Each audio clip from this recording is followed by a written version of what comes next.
Hello friends, इस video में हम BA part 3 political science honours paper 6 के कुछ ऐसे वीवीआई इंपॉर्टेंट क्वेश्चन आंसर देखेंगे जो एग्जाम में बार बार पूछे जाते हैं। आप इतना ही क्वेश्चन की तैयारी करके एग्जाम में जाएंगे तो 100% क्वेश्चन आप इसी से एग्जाम में लिख सकते हैं। बल्कि जो भी एग्जाम में आपके 4 से 5 क्वेश्चन लिखना होता है, इतना ही क्वेश्चन से आएगा।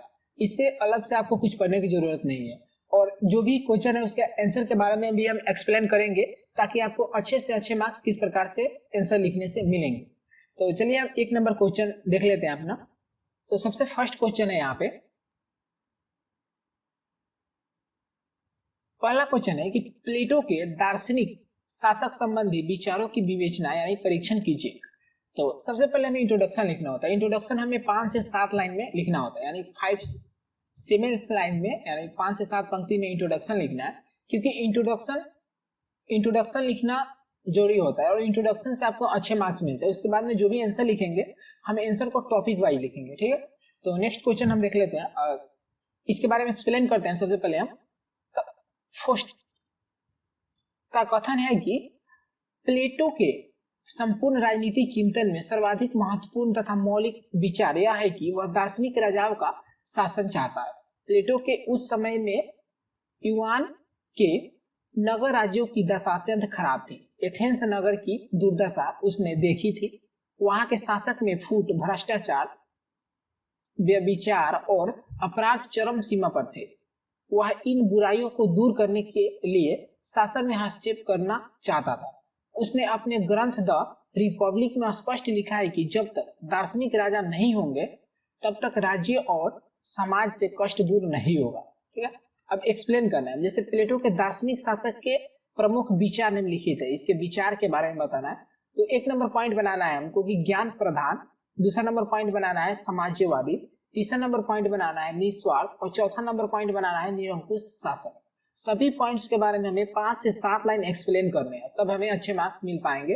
यानी कि 4 से 5 पेज में आंसर हो पाएगा। 5 से 7 लाइन में एक्सप्लेन करना है, ठीक है। नेक्स्ट क्वेश्चन है हमारा,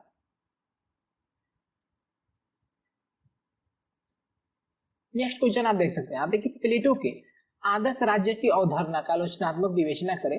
या इस प्रकार से इसे पूछ सकता है आपसे कि प्लेटो के आदर्श राज्य संबंधी प्रमुख विचारों एवं इसके विशेषताओं का वर्णन कीजिए। तो इंट्रोडक्शन देंगे हम। सबसे पहले इंट्रोडक्शन में लिखेंगे कि प्लेटो के समय एथेंस में जो अव्यवस्था, अराजकता एवं असंतोष का दम घुटने वाला वातावरण था उसे प्लेटो दूर करना चाहता था। वह तत्कालीन राज्य के संपूर्ण दोषों से दूर करके एक आदर्श राज्य की स्थापना करना चाहता था। प्लेटो ने अपने प्रसिद्ध ग्रंथ रिपब्लिक में या एक आदर्श राज्य की स्थापना की बात कही है।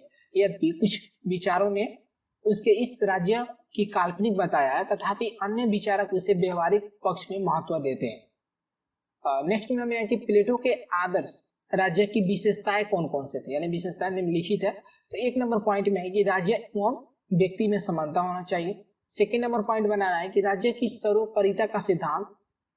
तीसरा पॉइंट है सुव्यवस्थित आदर्श शिक्षा पद्धति।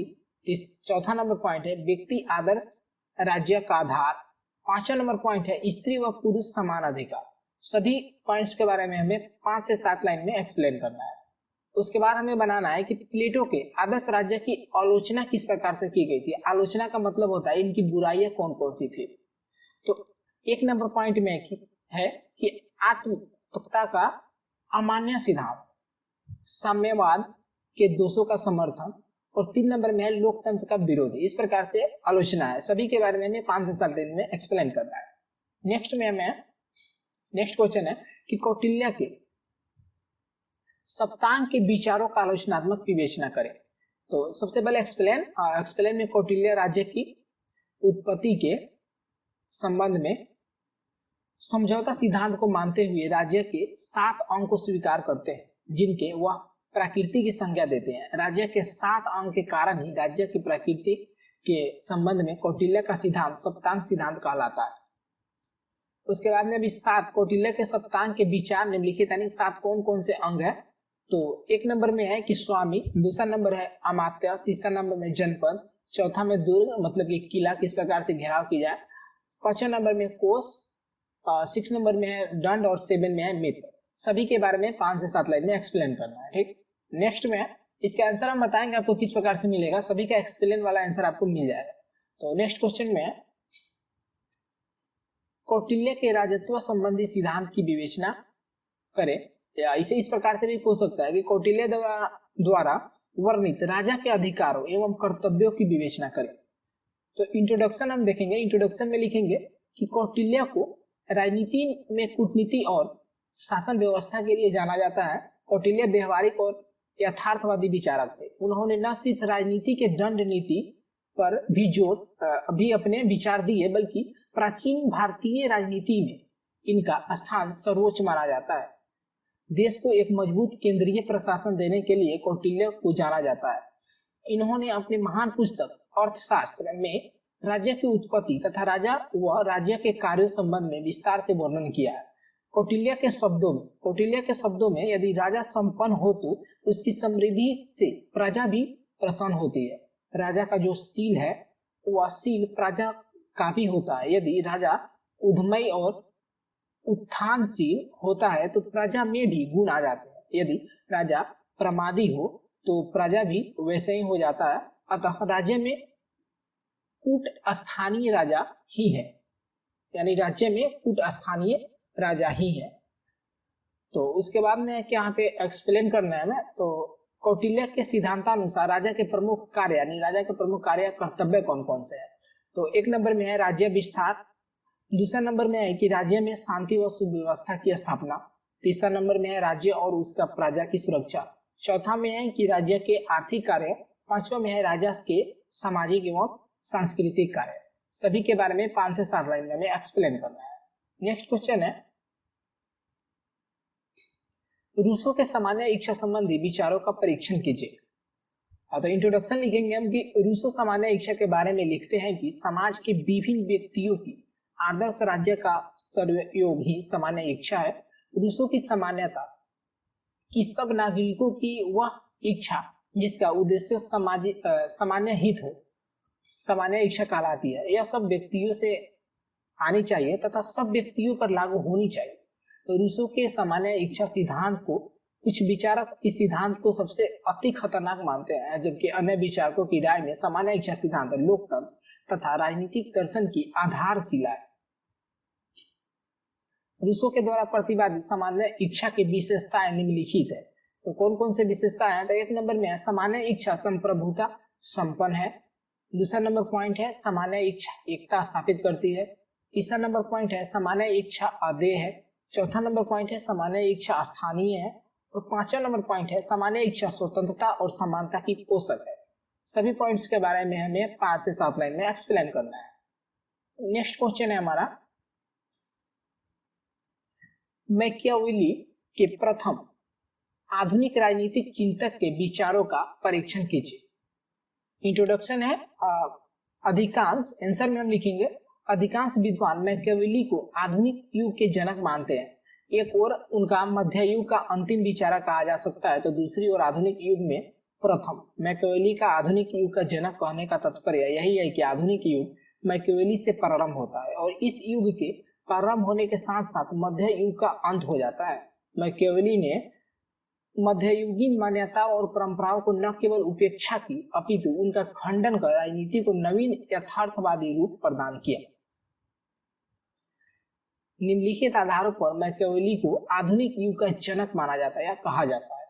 तो एक नंबर पॉइंट में इसका मध्ययुगीन विचारधारा पर प्रहार, दूसरा नंबर पॉइंट है कि ऐतिहासिक पद्धति, तीसरा नंबर पॉइंट है राज्य की आधुनिक स्थिति का निरूपण, चौथा नंबर पॉइंट है राज्य की प्रभुसत्ता का समर्थन, और पांचवा नंबर पॉइंट है राष्ट्र राज्य की धारणा का संदेश वाहक। सभी पॉइंट्स के बारे में 5 से 7 लाइन में एक्सप्लेन करना है। नेक्स्ट क्वेश्चन हमारा जेएस मिल के उपयोगितावादी विचारों का परीक्षण कीजिए, या इसे इस प्रकार से भी पूछ सकता है आपसे कि जेएस मिल द्वारा बेथम्स के उपयोगितावादी दर्शन के संशोधन का परीक्षण कीजिए। तो इंट्रोडक्शन है इसका, जेएस मिल बेथम का शिष्य था। बेथम के संपर्क में रहने के कारण तथा अपने पिता जेम्स मिल के अभाव यानी स्वभाव के कारण जॉन स्टुअर्ट मिल अपने प्रारंभिक जीवन में उपयोगितावादी था। उसने कहा था उपयोगितावाद में मुझे एक धर्म, एक दर्शन, एक विश्वास मिला। इसी समय वेथम्स ने उपयोगितावाद पर आरोप लगाए जाने लगे थे। उसे निकृष्ट तथा हीन विचार कहकर उसे अपने गुरु के अयोग्य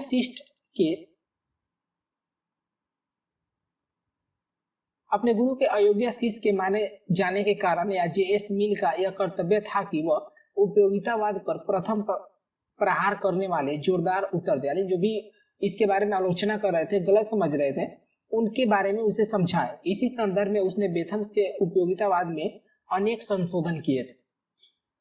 तो मिल के उपयोगितावादी विचार या वेथम्स के उपयोगितावादी दर्शन का संशोधन निम्नलिखित है।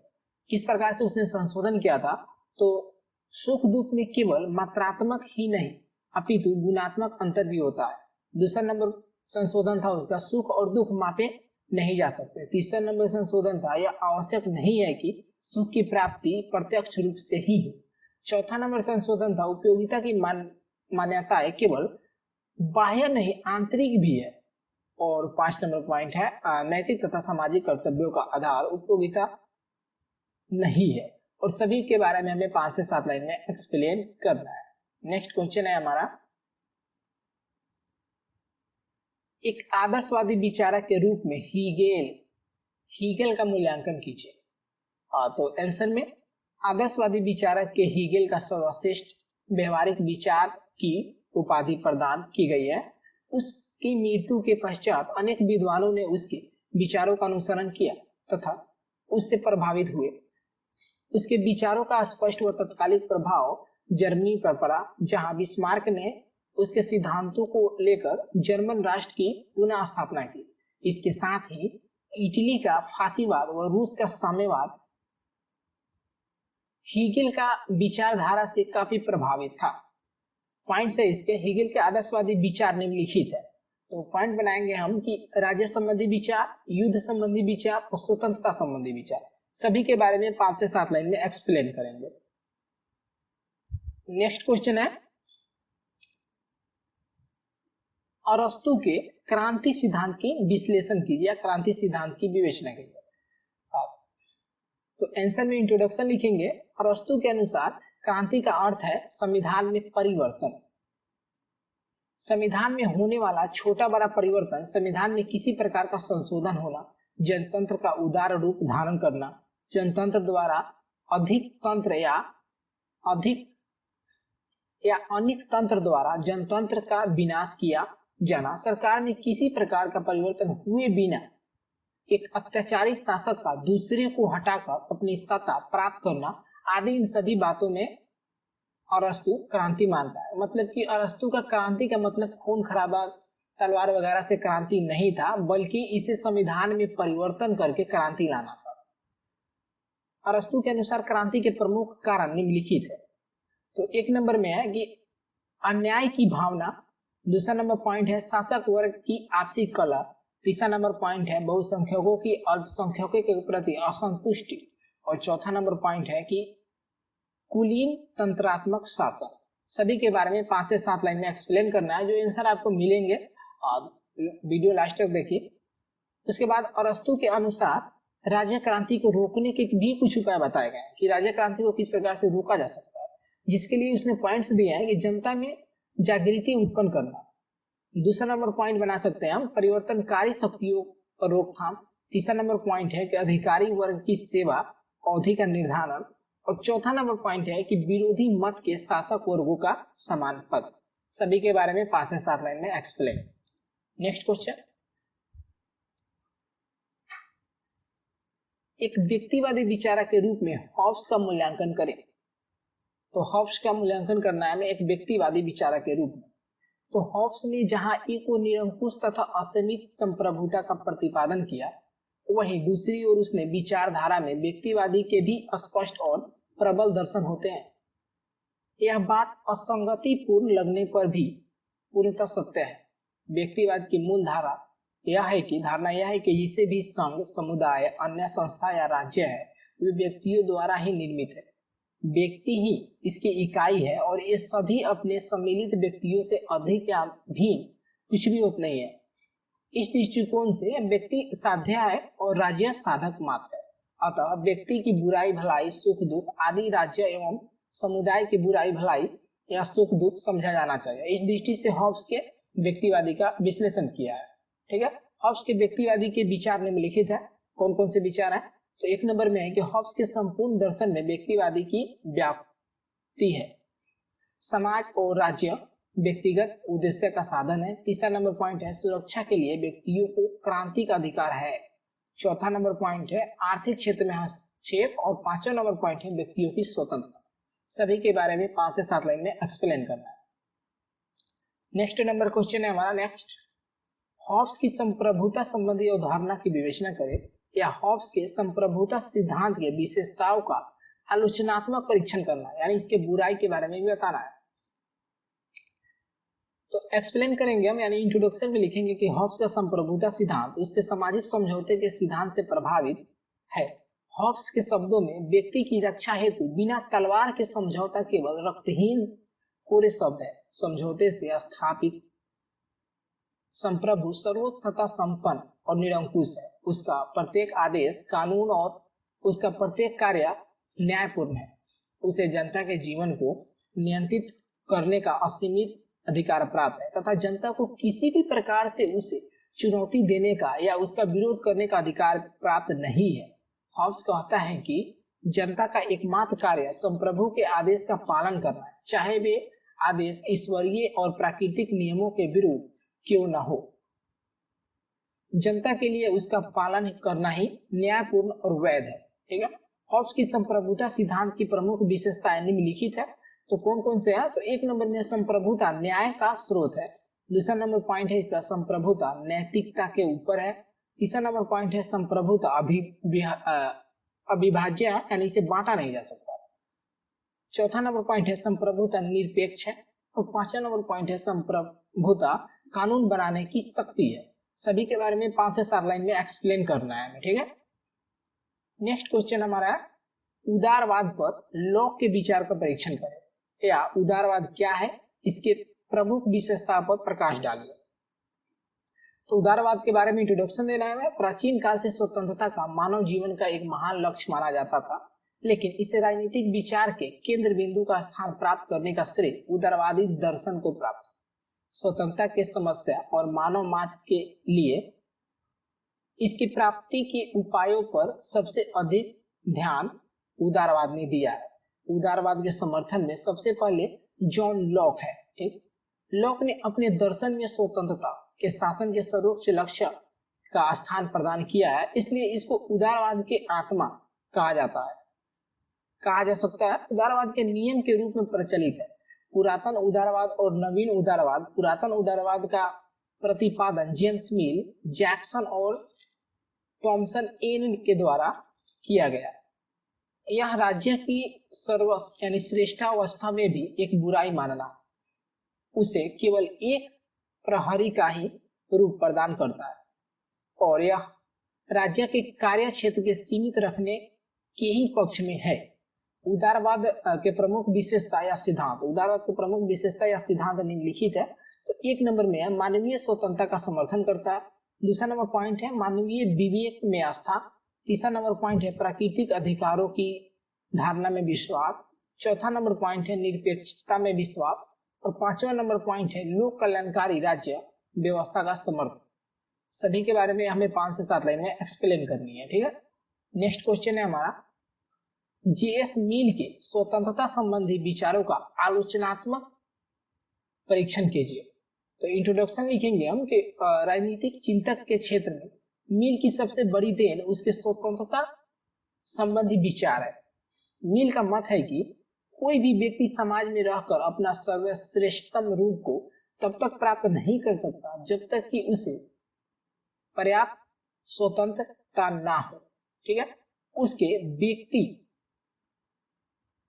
उसके व्यक्तित्व के विकास के लिए स्वतंत्रता का होना आवश्यक है। इसके लिए वह शासन पर निरंकुश लगाना जरूरी मानता है। ठीक है, उसका कथन है कि न केवल निरंकुश शासक में बल्कि प्रजातंत्र में भी स्वतंत्रता का आवश्यकता है, क्योंकि वह मानता है कि इसके अभाव में बहुमत का शासन स्थगित हो जाएगा और वह अल्पमत और तानाशाही करने लगेगा। इसके लिए मिल ने स्वतंत्रता के दो भागों में बांटा है स्वतंत्रता को। सबसे पहले उसके स्वतंत्रता के विचारों की स्वतंत्रता और कार्यों की स्वतंत्रता, सभी के बारे में एक्सप्लेन करना है 5 से 7 लाइन, ठीक है। उसके अंदर मिल के स्वतंत्रता संबंधी आलोचना निम्न प्रकार से किया गया है, जैसे कि निरंकुशवादी सिद्धांत बताता है, उसका अधिकारों का कोई प्रावधान नहीं किया है उसने, स्वतंत्रता की गलत परिभाषा दी है उसने, और इस सभी के बारे में आपको 5 से 7 लाइन में एक्सप्लेन करना है, ठीक है। नेक्स्ट क्वेश्चन है हमारा, हीगेल के राज्य संबंधी विचारों का परीक्षण कीजिए। हीगेल या राज्य पृथ्वी पर ईश्वर का प्रयाण है, हीगेल के इस कथन का विवेचना करें। तो एक्सप्लेन करना है हमें इसके बारे में। एक्सप्लेन में देना है कि हीगेल के राज्य संबंधी विचार संपूर्ण राजनीतिक चिंतन में एक महत्वपूर्ण एवं मौलिक विचार है। उसके प्रमुख राज्य संबंधी विचार फिलोसफी ऑफ राइट्स नामक ग्रंथ में वर्णित है। हीगेल ने जर्मनी की तत्कालीन राजनीतिक दुर्दशा को देखकर अपने चिंतक को खड़ा किया था, ताकि जर्मनी का एकीकरण हो सके और जर्मनी का शक्तिशाली राष्ट्र के रूप में उभर सके। इसी उद्देश्य को ध्यान में रखकर उसने राज्य के बहुत महत्वपूर्ण प्रदान किया। हीगेल ने अरस्तु के आदर्श राज्य की वास्तविकता का खंडन करते हुए कहा है कि सभी राज्य तर्क संगत होते हैं, क्योंकि उनका विकास ऐतिहासिक क्रम में होता है, अर्थात संसार के समस्त घटना एवं पूर्ण निश्चित योजना के अनुसार घटित होती है। इसके पीछे दैवी आत्म या विश्वात्मा का हाथ होता है। इसलिए राज्य जैसी संस्था भी पृथ्वी पर भगवान का अवतरण है। हीगेल ने राज्य संबंधी विशेषता यानी हीगेल के राज्य संबंधी विशेषता निम्नलिखित है। 1 नंबर में है कि राज्य दैवी सत्ता है। दूसरा नंबर है राज्य का स्वरूप। तीसरा नंबर में है राज्य साम्य है, साधक नहीं। चौथा नंबर है राज्य और व्यक्ति में विरोध नहीं। 5वां नंबर पॉइंट है राज्य सर्वशक्तिमान है। सभी पॉइंट्स के बारे में 5 से 7 लाइन में एक्सप्लेन करना है। नेक्स्ट नंबर क्वेश्चन है, अरस्तु के दास्ता संबंधी विचारों का आलोचनात्मक विवेचना करें। तो इंट्रोडक्शन लिखना है हमें कि अरस्तु के अनुसार दास प्रथा नगर राज्यों के संपूर्ण विकास के लिए अति आवश्यक है। दासों का तत्कालीन यूनानी समाज में एक महत्वपूर्ण योगदान है। दासों को तत्कालीन यूनानी समाज में एक महत्वपूर्ण अंग माना जाता था, जो कुलीन वर्ग के लिए जी तोड़ परिश्रम करता था। दासों की विशाल सेना को राष्ट्रीय संपत्ति माना जाता था। दास्ता पर अरस्तु के विचार निम्नलिखित है। जो 1 नंबर में है, दास्ता स्वाभाविक है, दास्ता स्वामी के लिए लाभदायक है। तीसरा नंबर पॉइंट है, दास्ता दास के लिए लाभदायक है। चौथा नंबर पॉइंट है, दास्ता समाज के लिए उपयोगी है। और 5वां है, दास्ता शरीर की बनावट से ही स्वतंत्र लोग से भिन्न है। और सभी के बारे में 5 से 7 लाइन में एक्सप्लेन करना है। नेक्स्ट क्वेश्चन है और लास्ट, अरस्तु के राज्य की प्रकृति और उद्देश्य संबंधी विचारों का वर्णन करें। अरस्तु के राज्य की प्रकृति संबंधी विचार, ठीक।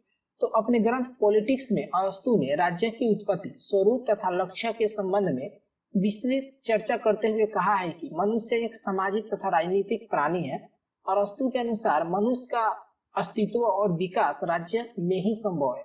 तत्कालीन यूनान के सोफिस्टों का मानना है कि राज्य मनुष्य निर्मित कृत्रिम संस्था है, परंतु अरस्तु सोफिस्टों के इस विचार का खंडन करते हुए राज्यों के ऐसी स्वाभाविक संस्था मानता है जो एक ऐतिहासिक विकास का परिणाम है। अरस्तु के राज्य की प्रकृति एवं उद्देश्य संबंधी विशेषताएं निम्नलिखित है। 1 नंबर पॉइंट में कि राज्य स्वाभाविक संस्था है। दूसरा नंबर में राज्य का स्वायत्त स्वभाव। तीसरा नंबर में राज्य सर्वश्रेष्ठ समुदाय है। चौथा नंबर पॉइंट है, राज्य मनुष्य से प्राथमिक है। और 5वां नंबर है, राज्य का आत्मनिर्भर होना। सभी के बारे में 5 से 7 लाइन में एक्सप्लेन करना है, हर पॉइंट के बारे में आपको, ठीक है। तो इतना ही क्वेश्चन है। अगर आप इतना ही क्वेश्चन की तैयारी करके जाते हैं तो 100% एग्जाम में लिख सकते हैं, बल्कि इससे अलग कुछ क्वेश्चन आता ही नहीं है, ठीक है। तो इसका आंसर कैसे मिलेगा? इसका आंसर हमने यूट्यूब पे अपलोड कर दिया है एक्सप्लेन करके वीडियो में। कुछ क्वेश्चन का आंसर नहीं है जो आपको टेलीग्राम पे मिल जाएगा, तो टेलीग्राम ज्वाइन कीजिए, ठीक है। और जो भी आपके यूनिवर्सिटी वगैरह से रिलेटेड आता है या पेड क्विज वगैरह के बारे में टेलीग्राम पे आपको जानकारी मिल जाएगा। तो thank you so much for watching my video. Subscribe and like.